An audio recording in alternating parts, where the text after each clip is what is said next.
So we're in Paris, France, and we're going to do a home inspection at a home in this building behind me. So let's take a look, because every home should be inspected, no matter where it's located, just to make sure the home is safe, functioning, and healthy. All right, let's inspect this house. To get to this house, you have to go through a couple gates, and then you walk down a beautiful path. And the home that we're inspecting is behind me on the second floor. So on the exterior, there's not much for me to look at. I may comment on a downspout pipe that's coming from the roof, which is about 50 feet above my head. The roof is not part of the inspection, but the exterior can be, if it's a system or component that's related to my client's house, which is these three windows are bedroom windows. These few windows here are part of it as well. So I'll take a look on the exterior. So the exterior, I don't observe any indications of problems with the exterior, which is made out of the materials that I'll note in the report: the brick, the stone, the concrete, the iron railings. There's a ventilation register that probably goes to the first floor.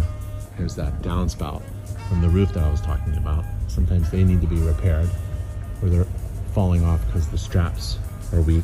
There's this large surface area here for gardening, and this diverter is going into there, which connects to there, and then goes to the street. And the exterior looks in very good shape, except for a couple of things where that masonry there is cracked, starting to separate. We don't want to detach and fall off. There's the other window there, and that window there. You'll find these registers, usually for a kitchen or sometimes a bathroom. And sometimes they'll look like that. So in this house, those are the exterior exhaust terminations, and that one's a slightly modern one. And the walkway is very nice, cobblestone, no trip hazards. Again, I'm looking for a trip hazard here. The exterior and the roof itself are not part of the inspection. The common areas are just common areas, but I'm looking for anything that my client may want to know about. But the exterior itself, the brick, the masonry, looks in good shape, except for that cracking around the window. Let's go in. Now this is the front entry, and it looks good for a front entry. And there's a code. I'm not going to show you the code. That's it. Now there's a staircase going up to the unit, so I don't want any trip hazards. And I don't see any. And the railing doesn't meet code for safety. This is an old historic building. And on the outside of the units, sometimes you'll have these controls. That's for water, and the doorbell, which does not work. And we're in. Let's take a look on the inside.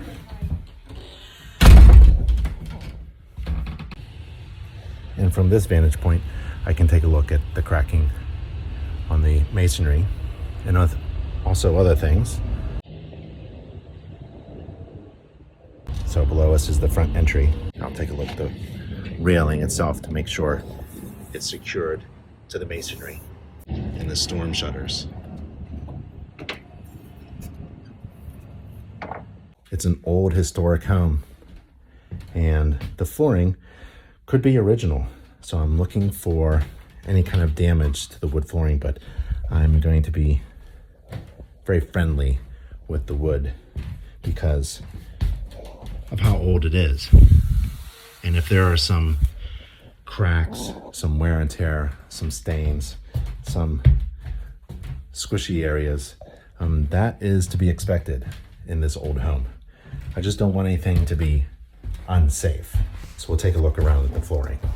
And when you walk in, I'm just struck by the beautiful, antique, historic flooring.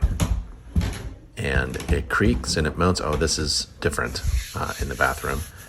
It creaks and it's weak in certain areas and it goes in different directions, and it's sometimes stained and little weak areas, little strong areas, I'll take a look at the window.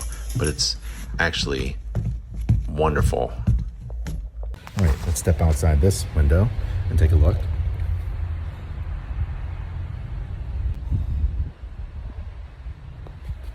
To give you a better idea of the type of masonry cracking that's going on, and I'll shake this railing as well. Looks in pretty good shape, and I'll check the shutters as well. In this flat in Paris, France, we can see that there are rooms put together, kind of like from older rooms in the past. One apartment was smaller and then they combined some rooms. So it's a little bit difficult to get your bearings, but right now, this is the very large room. This is the living room and dining room. And then there's a hallway going this way and a hallway going that way. There are bedrooms down there. The interesting thing is sometimes places like this, they're very old, but have been added onto. They'll have bathrooms like this. Now, I'm in a bathroom. There's a tub and a shower and a sink, but no toilet. That is on the other side of the hallway with a clothes washer. And over here is the shower and the sink. Sometimes that happens. So it's a good idea when you inspect a home in an old historic district to get an idea of all of the rooms and then continue with inspecting the systems. So in this bathroom, just a toilet and a sink and a clothes washing machine. We also have a few other components, but it's very interesting. The door itself, the front of the sink, the spacing around the toilet. It's all against code, but it's practical for the current application where a very old home in an old historic district in France has been updated. So this is the other half of the bathroom where we have a shower, a tub, and a sink. So I'll take a look at these things. And then the door itself, this is very common. The door is on the outside. Now I'm in the bathroom, or the half bath. All right, so the whole point of this is to make sure that you're orienting yourself, not missing any room, and that's very easy to do. Not missing any closet or hallway, that sometimes happens. And then making sure that you are describing each room so that the inspection report makes sense to your client. All right, let's continue. So in this bathroom, you can see the door opens up and there's inadequate space around the toilet. And the sink itself is interesting. It's a bit difficult and to use and kind of narrow. But we'll run water here, and there's another common thing. We only have cold water. There is no hot water. So the hot water is not here, but the cold water is. And there's the switch, the light switch, and the toilet itself. There's the water supply, and there's a drain. That might be the drain for the sink, yes. So the sink drain goes through the wall there and into the main stack. And this is the clothes washer, and you can see the drain discharge hose here. Not really to code at all. This is the electrical supply, very loose. And then there's water, and it has a filter on it, and it's clogged. Cold water only. Window.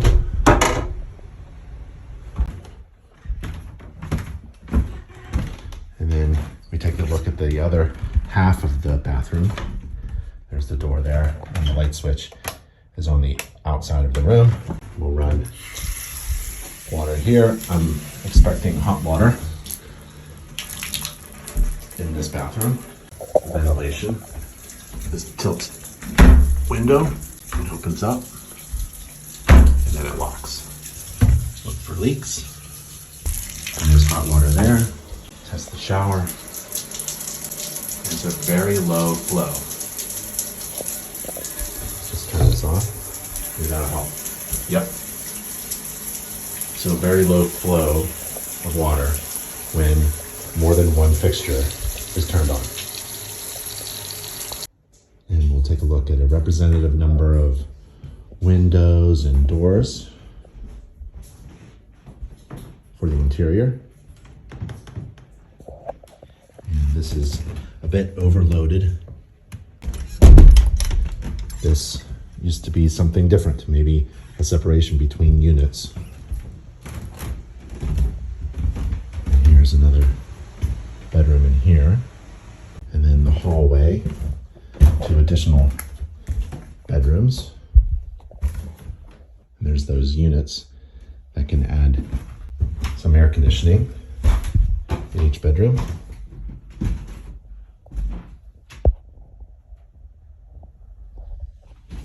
And then this bedroom has like a shared double door to the other bedroom. So you have to be good friends. We'll take a look at a representative number of doors, windows, wall receptacles. And here is that second full bathroom. This bathroom includes the toilet, the tub and shower, and the sink. We'll run some water here. See the water supply to the clothes washer and the standpipe and drains and the water supply there. And I do not see that this is a safety glass for that shower there. I'm gonna make sure that the tiles are in good shape. Now, a wall receptacle is not available in this bathroom. Can't plug anything in.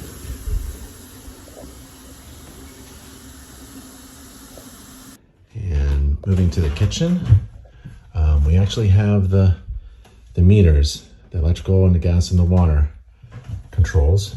Here's the electrical panel for the unit, and the breakers are not labeled. Main breaker and the kitchen. So same process here. And you can hear the hot water tank kick on. In and out, and gas supply, electrical controls. So we can help our client by downloading the manual. There's the exhaust. And some water supplies. Another main drain stack.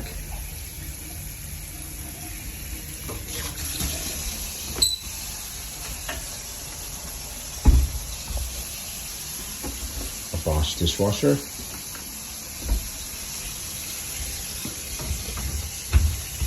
Gas oven, electric stovetop, microwave, the exhaust. Just goes back into the kitchen. And the refrigerator.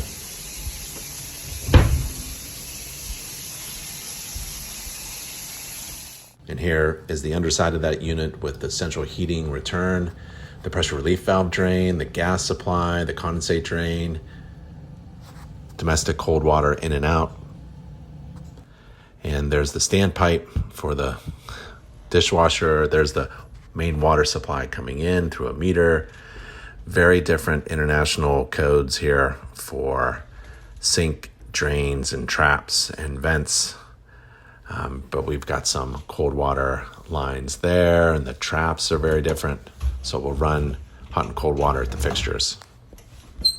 Look for leaks.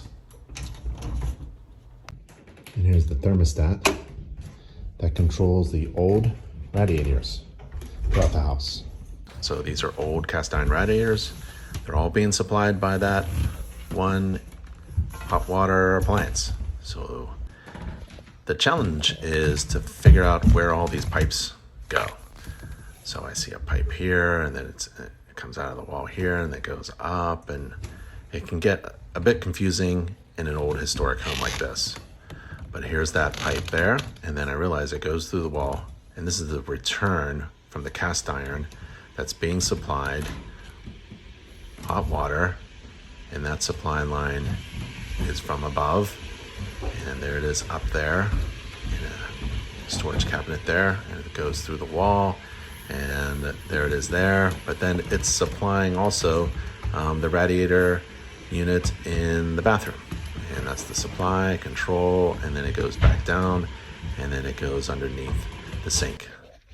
My infrared camera is going to help me follow the water lines, especially the hot water lines, throughout the house. And it's also going to help me follow the hot water lines that go to the heating systems, the radiators in each room. I noticed that we don't have a heat source in the small toilet bathroom area, and we do have different types of heating sources, heating units. This is a wall unit in a bedroom, and then we go to the next door bedroom and we have the historic cast iron.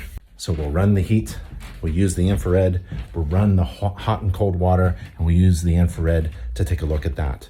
The infrared is really helpful for a home inspector. It allows me to see things that I wouldn't be able to see without it. So use an infrared camera when you're doing a home inspection. In this bathroom, we have 2 sink fixtures, and I'm running hot water in each sink fixture. And the hot water is to the left on this one, and the hot water is to the right on this one. So here's the hot water source for the house, and I use my infrared camera to see things I wouldn't normally be able to see. And I can obviously see the hot water being supplied. See the exhaust going out to the bathroom sink.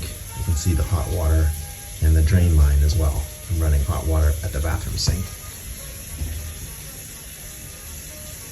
And above me, I see a water line, and I use my infrared camera to confirm that it's the cold water line supplying the bathroom.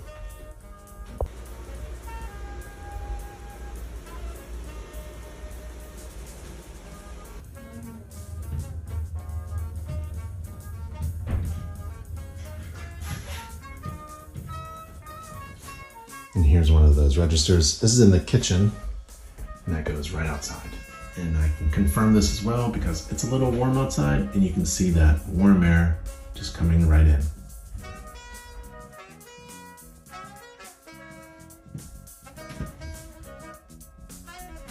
All right, well, that was a home inspection in Paris, France, and not much wrong with the house.